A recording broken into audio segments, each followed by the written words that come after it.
The Praetorian Guard started as a group of elite soldiers responsible for protecting the Roman emperors. However, over time, they became a dangerous force, capable of deciding who would rise or fall from the throne. Emperors had to please them to maintain power, but that wasn't always enough. In this video, we'll explore the origin and downfall of this famous Imperial Guard that left its mark on the Roman Empire.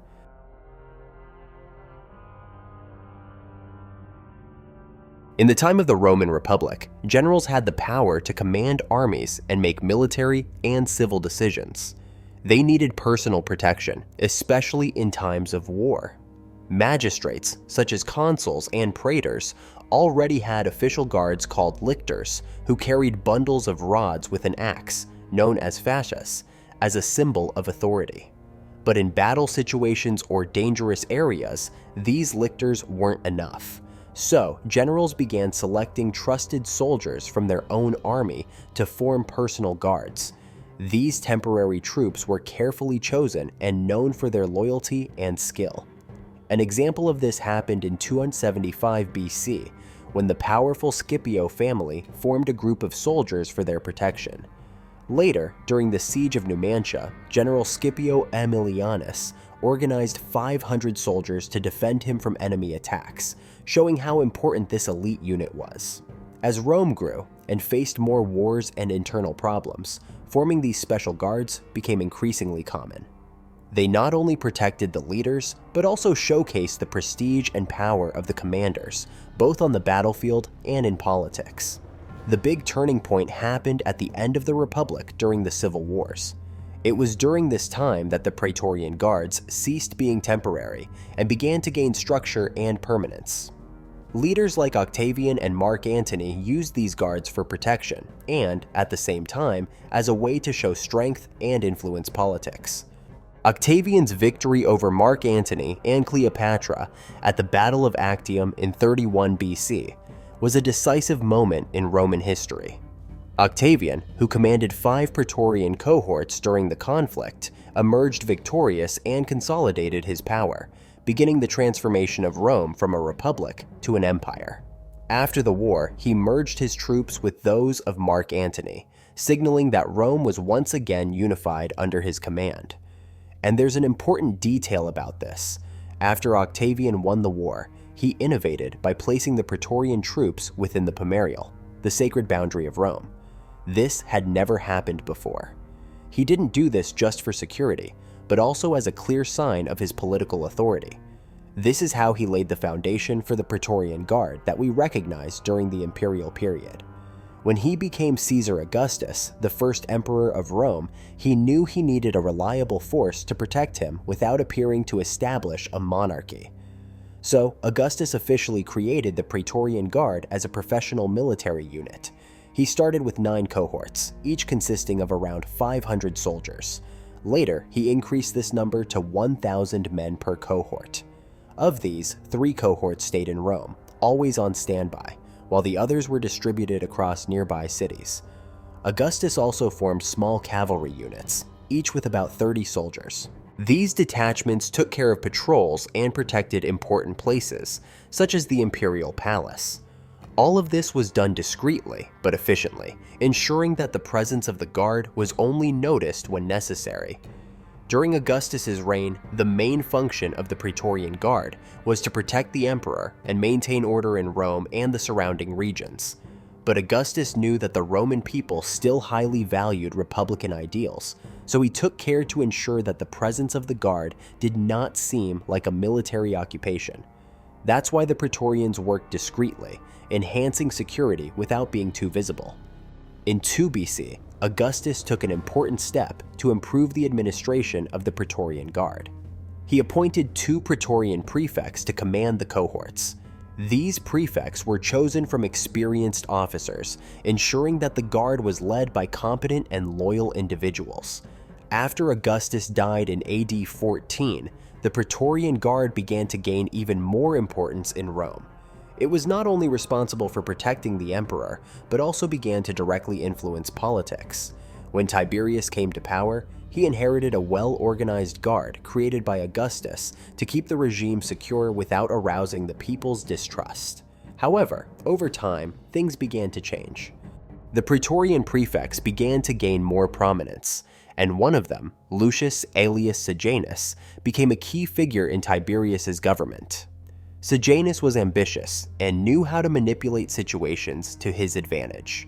He managed to concentrate even more power in 23 AD by building a barracks within Rome, called the Castra Praetoria. Sejanus brought all the cohorts of the Praetorian Guard into the city, which further strengthened his influence.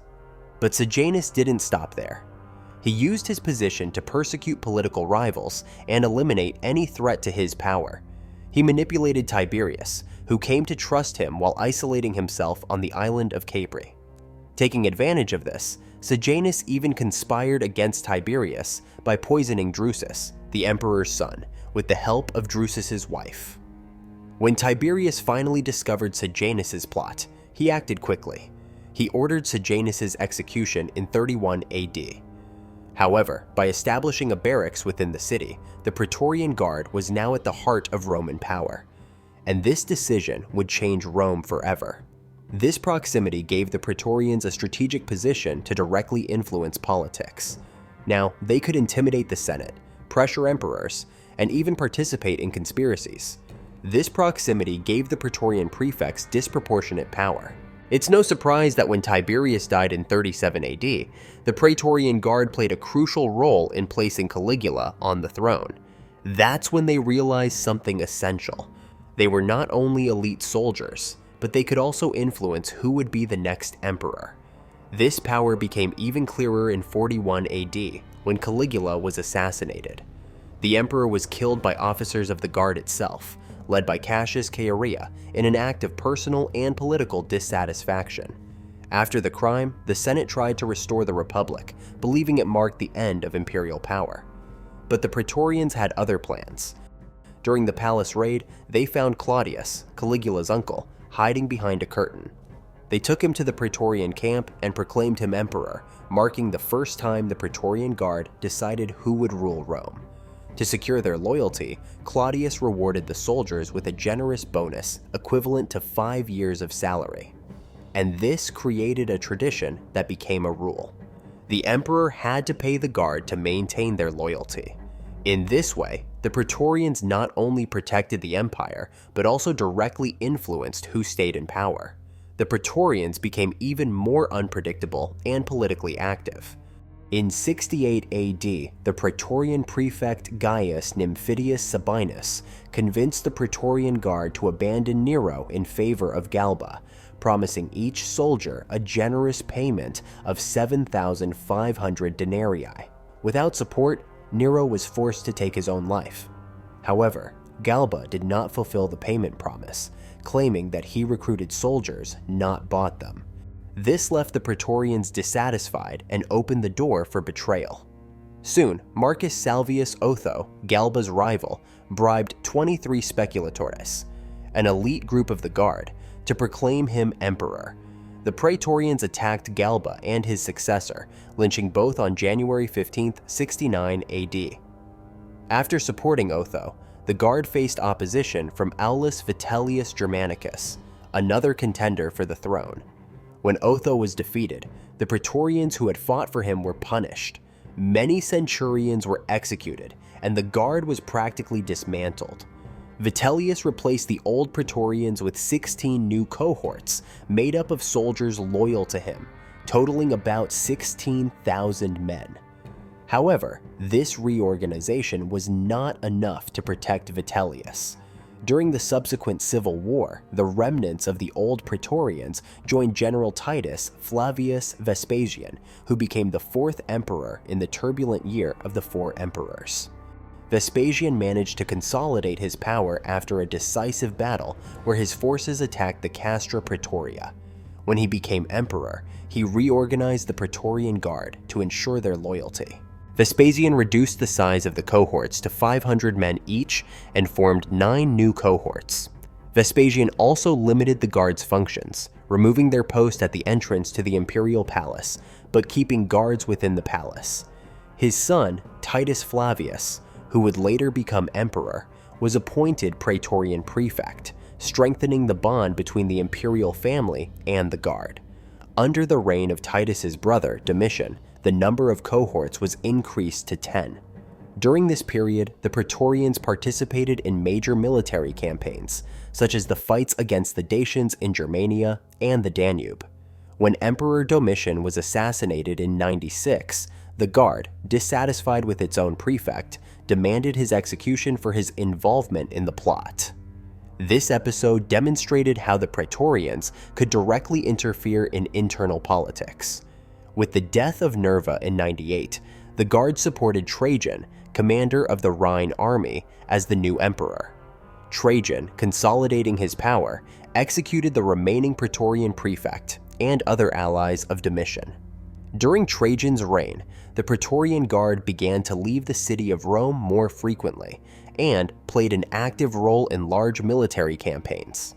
They participated in the Dacian Wars and the campaign against the Parthians. Later, under Marcus Aurelius, the Guard was also called to campaigns in the north against Germanic tribes. When Commodus became emperor in 180, the Praetorian Guard returned to Rome, but things started to complicate. Two influential men, Sextus Tigidius Perennis and Marcus Aurelius Cleander, used their proximity to the young emperor to manipulate politics and control the Guard. Perennis was the commander of the Praetorian Guard between 182 and 185, and eventually faced serious problems.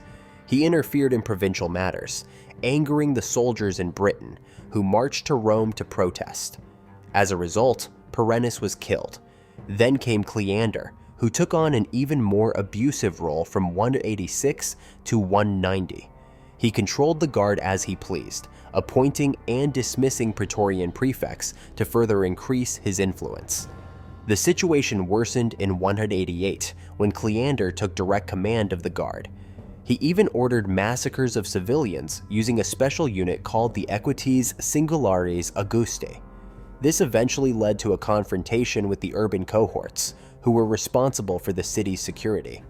After Commodus's assassination in 192, Publius Helvius Pertinax assumed the throne and tried to consolidate his position by offering a 3,000 denarii bonus to the Praetorians. However, his reluctance to meet the Guard's larger demands led to his own death just 3 months later. After Pertinax's death, the Guard took its political influence to the extreme by literally putting the imperial throne up for auction. Marcus Didius Severus. Julianus won the auction by offering the largest prize to the Praetorians, purchasing the title of emperor. This episode marked one of the most humiliating moments in the history of the Roman Empire, highlighting how the Guard had transformed from protectors of the emperor to arbiters of power. However, Rome's humiliation was short-lived. The armies stationed along the Danube declared Lucius Septimius Severus as the new emperor. He marched on Rome, and with cunning, disarmed the Praetorians before completely dissolving the Guard. Severus then rebuilt it with loyal soldiers from his own legions. After Severus's death, his sons, Caracalla and Geta, became co-emperors. But the co-rule didn't last long, and Caracalla murdered Geta to rule alone. This act tarnished his relationship with the troops and paved the way for more instability. In 217, Caracalla was assassinated during a campaign in the east, in a conspiracy led by his Praetorian prefect, Marcus Opellius Macrinus, who briefly assumed the throne. After Macrinus's fall, the Praetorian Guard once again played a decisive role by toppling the eccentric emperor Marcus Aurelius Antoninus Elagabalus in 222, replacing him with his cousin, Marcus Aurelius Severus Alexander, a mere 13-year-old. During Alexander's reign, the Guard continued to exert its influence, but was also marked by internal instability. In this period, the position of Praetorian prefect began to evolve into a more administrative than military role, with jurists being appointed to the position. In 238, under Emperor Maximinus Thrax, much of the Praetorian Guard was on active campaign, leaving its traditional camp in Rome unguarded. Taking advantage of this vulnerability, a civilian mob, supported by the Senate and rival emperors Gordian I and II, attacked the Praetorian camp. The civil war that followed ended badly for Maximinus, who was betrayed and killed by his own troops, including members of the Praetorian Guard. After his death, two senators, Pupienus and Balbinus, took power and called the Praetorian Guard back to Rome. However, this did not stop the Praetorians from rebelling, resulting in the murder of Pupienus and Balbinus in July of the year 238. As a result, Gordian III ascended to the throne, supported by the Praetorians. The rise of Diocletian to power in the year 284 marked a significant transformation for the Praetorian Guard. Diocletian, realizing that the Praetorians were an unstable force, often involved in conspiracies, decided to significantly reduce their importance. He distanced himself from Rome, establishing his main residence in Nicomedia, in Asia Minor, far from the old Praetorian camp. In the year 297, records indicate that remaining members of the Praetorian Guard were present in Africa, serving under the command of Marcus Aurelius Valerius Maximian, who was Diocletian's co-emperor. Early in the 4th century, under the orders of Emperor Galerius, there was an attempt to dissolve the Praetorian Guard. However, this decision was met with strong resistance. Instead of accepting the end of their institution, the Praetorians decided to support Maxentius, the son of the retired former emperor Maximian. On October 28, 306, the Praetorian Guard proclaimed Maxentius as the new emperor.